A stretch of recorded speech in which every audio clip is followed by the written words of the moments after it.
3-type balance? Why? 800 battles playing Fenyang, and I'm done. There are two opinions, that of the developers and that of my mum. To prevent Reddit from burning.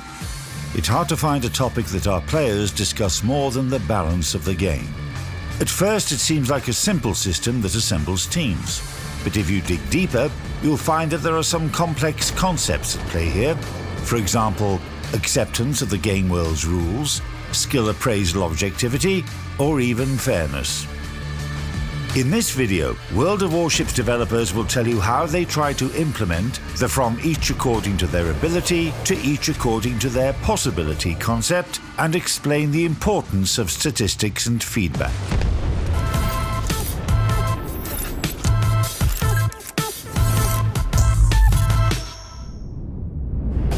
Greetings, Commanders! We are shooting the Hotfix series so that you can learn more about how we make the game and to answer your most common questions.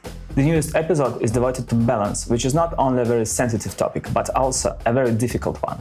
In making this video, we only touch on the basic principles that guide us when balancing ships. We understand, however, that most of you will still have questions after viewing it. Please, leave them in a comment under the video. We will collect the most frequent of them and be sure to prepare the answers in the second part of the video. Balance is a system of measures aimed at maintaining and preserving the interest and replayability of the core gameplay. You can split it into two blocks that intersect very often, but it's best to review them separately. First, it's captivating gameplay in most of the battles, both for the person who plays a specific ship and for those who play against them. Second, it's a unique experience for a player in each battle. Even if they play the same ship in 100 battles in a row, each battle should bring some new game experience. For this to happen, the game must meet the condition that ships provide equal opportunities to influence the battle. It's not necessarily the amount of damage dealt or something else. Roughly speaking, a person who enters a battle playing, for example, a destroyer, needs to know that they have the same influence on the battle as those who play cruisers or battleships. Of course, if a ship is powerful, it's not very interesting to play against it. Moreover, it will most likely become popular, which will worsen the gameplay variability. It's not fun when you enter a battle and both teams have 5 same ships on their rosters. The goals that we've talked about, we try to reach them, but we don't always succeed. Sometimes it happens deliberately, sometimes unconsciously. If we're talking about deliberate cases, then, for example, when introducing a new game mechanic, we understand that we'll need some time to fine-tune it after the release, to provide for all those moments that weren't discovered during testing. Sometimes this happens unconsciously. For example, the Smolensk case. She was very popular, and none of us expected the ship to be so popular. Statistics is definitely a very important element of decision-making. To give you more details about it, I'll have to work up to it. Our game is actually very complex. A lot of things happen in it, and players, almost every player, have their favorite ship, ship type, or some kind of mechanics they like the most. Just as they have their favorite ship or ship type, there are those they dislike and hate to play against. For example, a battleship isn't enjoyable to play against a destroyer. However, you need to remember that game balance in general is not always the same thing that a player feels during a battle. When a player faces some situations in a battle, they're involved in it, they feel different emotions. It's these emotions that often tell them that something doesn't work correctly, just because they were unlucky in this battle, for example. At the same time, we as developers find it important that the game develops in a balanced way, so that it provides interesting gameplay, exciting emotions and engagement. To do this, we need to ascend a little higher than the level of one battle. We need to analyze hundreds and thousands of battles to see if this or that game mechanic works. Statistics can be divided into two components. The first is the opinion of players, and we collect these statistics from the many surveys that we do on separate features and after the public test. The second is the game results. That's what players usually call statistics. It's the sum of everything they do in battle.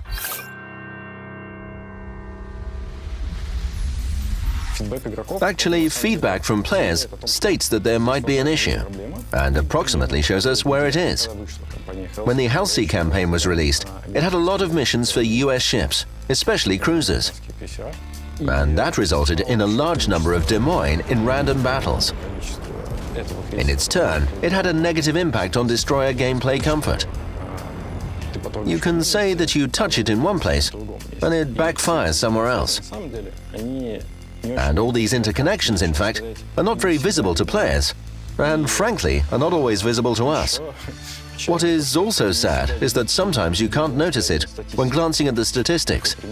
For example, a ship can have a completely normal efficiency, but it doesn't mean that it's pleasant to play against it. That's why we usually make decisions about the balance in our game based on three components. These are our statistics, that is, the data that we gather, feedback from our players, and our own expert appraisal. In any case, the final decisions are made considering the opinion of all stakeholders and keeping the game's health in mind.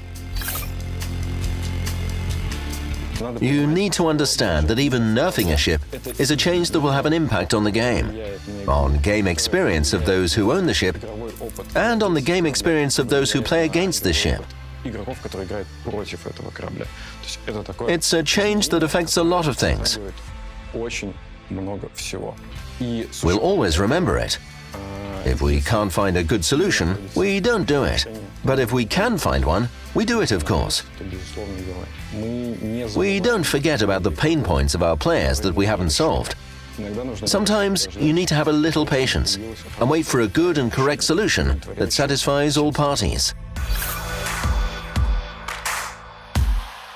A good example of such work is the British Tier 10 battleship Thunderer. She was never strong in terms of efficiency, but she annoyed players quite a lot. It seemed like the reason for it was that there were too many Thunderers in random battles, because another British battleship, Conqueror, had basically gone the same way. She annoyed players right after her release, but then people started to play her less often, and the annoyance almost disappeared. We thought that once Thunderer follows the same path, the issue would resolve itself, and we decided to withdraw her from sale. Now, I have to say that we've made a mistake there. We needed to withdraw her much earlier, because we had missed the moment when she had become that popular. At the time of the withdrawal, she was the most popular ship in the game. She was 1.5 times more popular than the previous leader, Yamato, and it led to the situation where in 3 out of 4 battles, you would see a Thunderer, and most likely not 1, but 2 or even 3. So we've withdrawn the ship.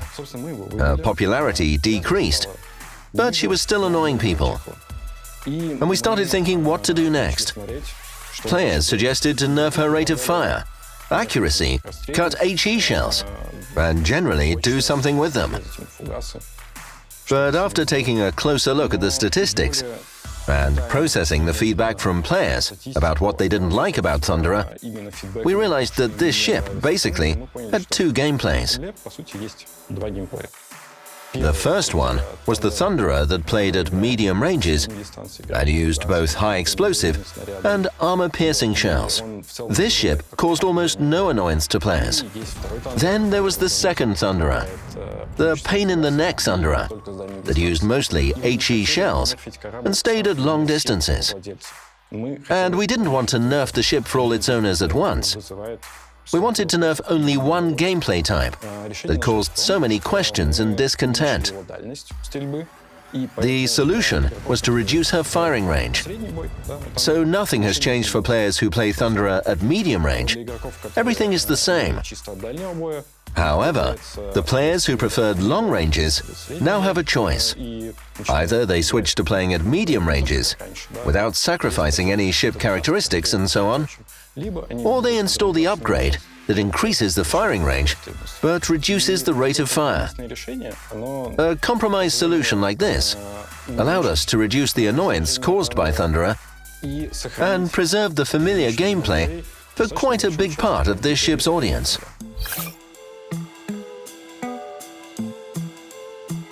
In fact, our game is not a confrontation between players and developers, but a close cooperation. Players come to us with their issues, and our task is to find a solution and ultimately resolve their problems. We use players' ideas quite often for game balancing purposes. A fresh example is the airstrike with depth charges. It wasn't installed on all ships, and players noticed this and suggested that we install it on all ships. First, we wanted to test the depth charge airstrike as a national feature. We planned that it would be mounted on some ships as an additional weapon that increased their role in anti-submarine warfare. For all other ships, the main countermeasure would be reducing submarines' dive capacity to zero and destroying them with main guns. Players were not very keen on the idea, but it should be noted that even the ideas that players don't like initially still need to be tested because they can ultimately work. That was the case with destroyers without smoke generators or without torpedoes. The gameplay shaped up and players like it. But this time we were wrong. We couldn't make it a feature of just some selected ships, and so we followed the advice of our players and just gave depth charge airstrike to all cruisers and battleships. There is a huge amount of data analytics behind each balance change, and the more information, the more accurately this change is carried out. In this case, the developers are helped by detailed statistics about each action of each player and powerful computing resources.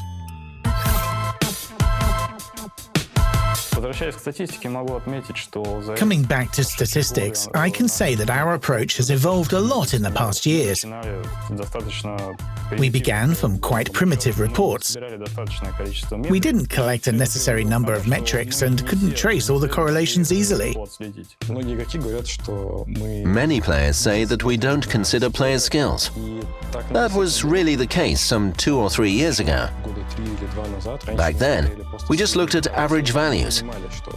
Of course, we understood that different people play ships differently, but we didn't know how much.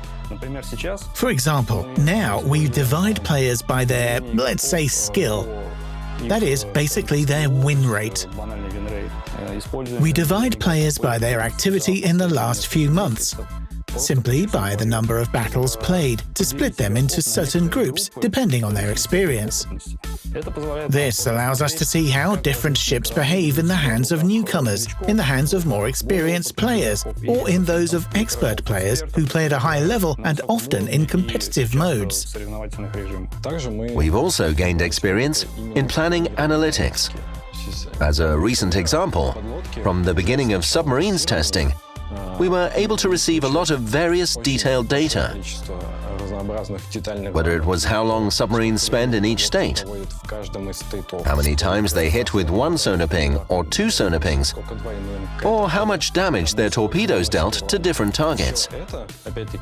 Again, we could look at all this for each group of players by skills. This allowed us to make decisions faster and better. The statistics have evolved and we can make quite complex reports, such as battle dynamics, damage caused over time, and so on. All this allows us to see more subtle interactions that we often simply missed before. All this became possible because we now have additional processing power and additional capacity for analyzing such a huge amount of data. However, having reduced the time for analytics, we still can't accelerate the release of the changes themselves, because first we need to wait until the data is collected. Then the development takes time, and finally the change that was developed needs to go through the full testing stage. Sometimes we don't change a ship for a long time, because it's actually fine. It has good efficiency, good popularity, and then suddenly for players it changes. It happens because the ship's efficiency is not set in stone. Our game changes, and the world around this ship changes accordingly. Its efficiency changes, and it can go beyond certain limits. And in this case, we must adjust it. Another interesting feature of statistics is that it helps looking at new gameplay. It's not the main source, but it's a good asset when looking for new gameplay. I can give 2 examples. The first one is the Shimakaze's popularity. She's a Tier 10 Japanese destroyer. Her popularity over other same-tier destroyers showed us that players actually really wanted purely torpedo gameplay. This is how the branch of European destroyers appeared, where the roles are similar, but the gameplay is slightly different. Or, for example, when we were thinking about the concept of new German destroyers, we looked at all current destroyers, compiled their roles based on the data about capturing key areas and interacting with other ship types, and we realized that we didn't have destroyers that would contribute to damaging cruisers. This is how German destroyers appeared, which deal a third of their damage to cruisers, and that makes their gameplay a little bit different. But they don't break the rock-paper-scissors paradigm. That is, in a one-on-one engagement, the cruiser will still prevail.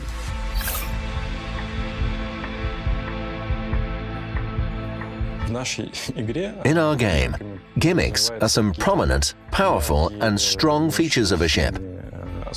The above-mentioned airstrike was also considered a gimmick, and still is. Strong and distinctive features make a ship truly unique, because one of the objectives of balance is to maintain the gameplay variety. If we make similar ships, this will lead to a poorer gameplay. Or even worse, it can lead to power creep. From this point of view, it wouldn't be interesting to make similar ships because they would reduce variety in our game and our players would eventually get bored. For the same reason, well, in many respects for the same reason, making overpowered ships is just as bad, because players will quickly understand what works in the game and what doesn't, and there will be a very large number of such ships. Eventually, even those who play overpowered ships will stop enjoying the game because they win too easily. Besides, it reduces the variety in our game. Therefore, we try to make ships equal in strength in terms of providing them with opportunities to influence the battle, but also different enough so that everyone can find something to their liking.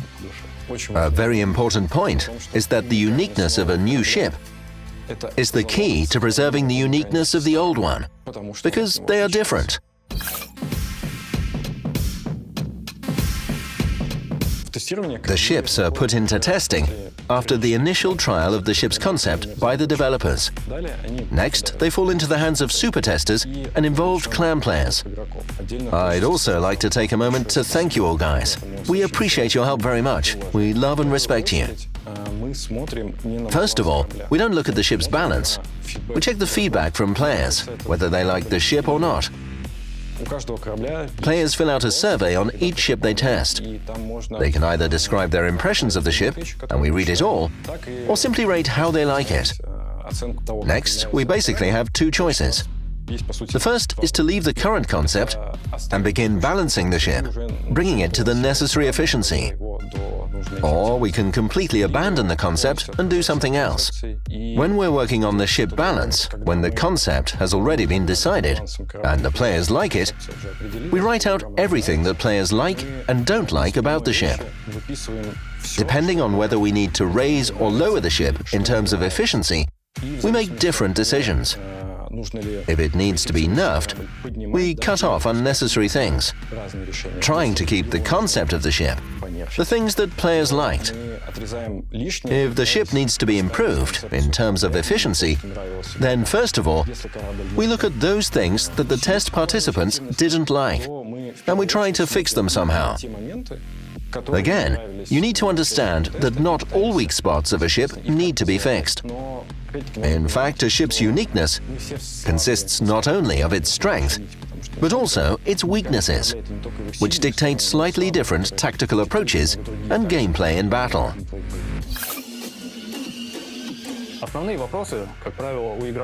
As a rule, players have the most questions when the ship appears at the final stage of testing, that is, during the production test.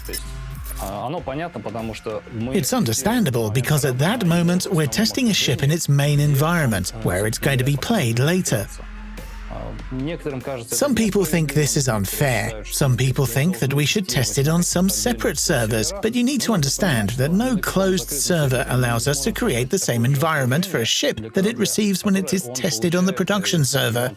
Moreover, the production environment allows us to test not only the settings of a new ship, but also its general concept, how players perceive it. At this, we're interested in the opinions of both those who tested the ship and those who played against it. All this helps us to fine-tune the ship's balance, foresee the difficulties that can arise, and make necessary edits before the release. If we speak about big features, such as submarines or superships, we need to test them on the main server in order to avoid the situation that we had with aircraft carriers. We had to make 3 urgent changes, literally in the first patch after their release back then.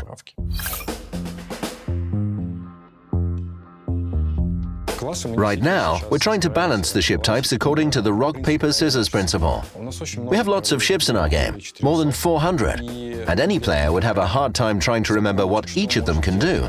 The rock, paper, scissors principle basically allows us to bring these 400-plus ships down to 5.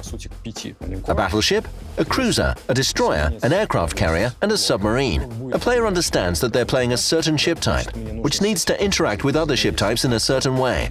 They have their targets, their enemies. Everything is more or less clear. Within ship types, there is even more subtle division that players understand only after having played a sufficient number of battles. For example, destroyers can have purely torpedo-based gameplay, like Shimakaze. They can also be artillery-based, like the recently released Elbing. In other words, apart from the general objective as a type, each ship can have a subtype that defines its actions in battle.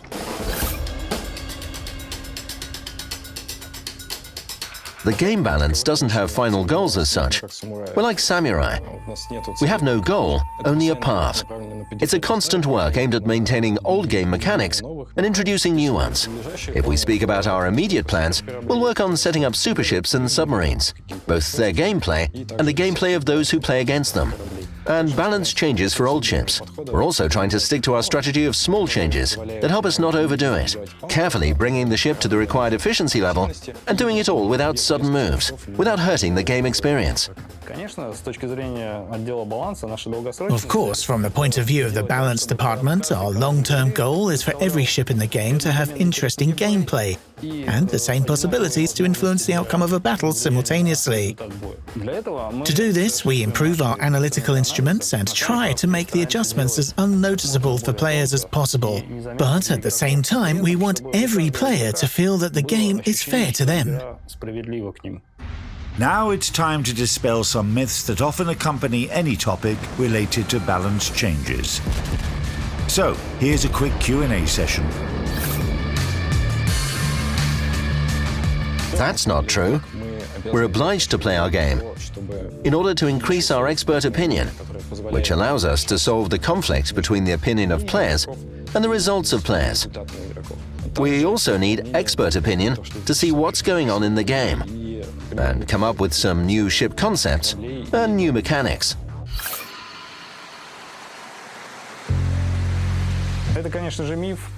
This is, of course, a myth, because from the logical point of view, such a bias would contradict our basic principles, because any bias towards one nation would mean that we're doing part of our work in vain. We're releasing a nation in vain, and it would also negatively affect the atmosphere in the game. And since the game is our brainchild, we're trying to develop it more harmoniously, so that every ship, regardless of her nation, tier, or type, is interesting and eventually finds her players.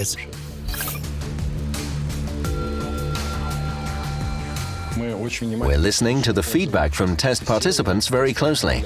It's their feedback that serves as the basis for ship concepts. A good example is Schliffen, a Tier 10 battlecruiser, which is currently being tested and will be released soon. We liked this battleship right away, and the main concern about it was its low number of hit points. Therefore, when we realized, thanks to player feedback, that the ship was a bit underperforming, we made changes to increase its HP. We hope this video helped you understand how balance works and how you can personally influence the development of your favorite game. After all, World of Warships is created not only by developers, but also to a greater extent by you, passionate and dedicated players. When you share your opinion about changes, suggest new ideas, or just go into battle. Thank you for that, and good luck!